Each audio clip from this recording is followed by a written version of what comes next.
guys know what this is? This is passion fruit. And today we are making dreamy, velvety, delicious passion fruit curd that you can use to fill your donuts.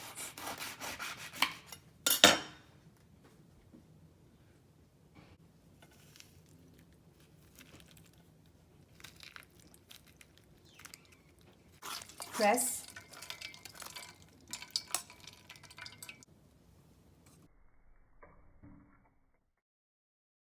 I have some granulated sugar in here, to which I'm adding zest of about 2 small lemons. You can see they're not huge, and zest adds incredible amount of flavor, so I really like using it in my dessert. And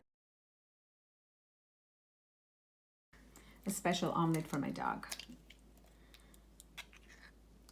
Different people have different ways to do separating the egg yolks. I just like to go back and forth here like this, and I get that. I'm also adding 1 whole egg. That goes in here as well. So this is what we have, the mixture of sugar, egg yolks, and eggs, and we're going to whisk it. So I've been beating this mixture for almost 2 minutes. You can see it's gotten light and fluffy, and it kind of turns pale yellow. Even though it does have some bright yellow because of the lemon zest, but you can see the color changing here. Just a passion fruit puree or juice that we had taken out earlier. And I'm just going to add it little at a time and mix it.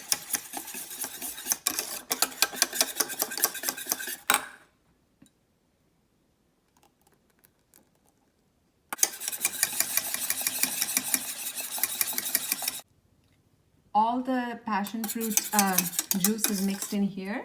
Now I'm going to take it to the stove and cook it very slowly and watching carefully. We don't want scrambled eggs, and till it gets thick. You can see here it's beginning to get thick. It's not completely done yet. We want it to cook a little longer till it becomes thick, because we're going to add some butter in it. I think we're ready for it to add butter.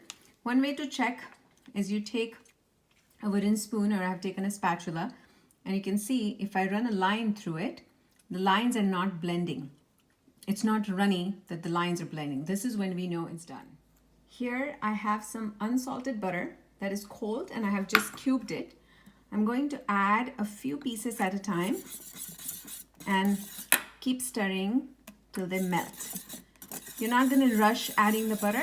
You're going to add it one at a time, well, few at a time, and just whisk quickly while the curd is warm, and the butter will melt.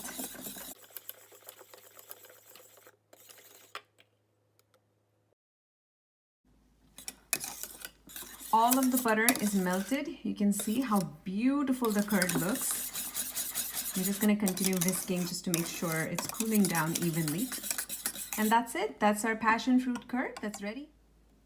I'm going to pour my mixture in a glass bowl here and cover and let it chill in the fridge. When you're putting it in the fridge for cooling, you have to make sure the surface is not exposed to air. So you go in a little bit like this and make sure, as you can see, the film is touching the surface of the curd. You know what that does is it prevents a skin from forming on the curd. Otherwise, you know, all this beautiful work you've done for making a smooth curd is out the door.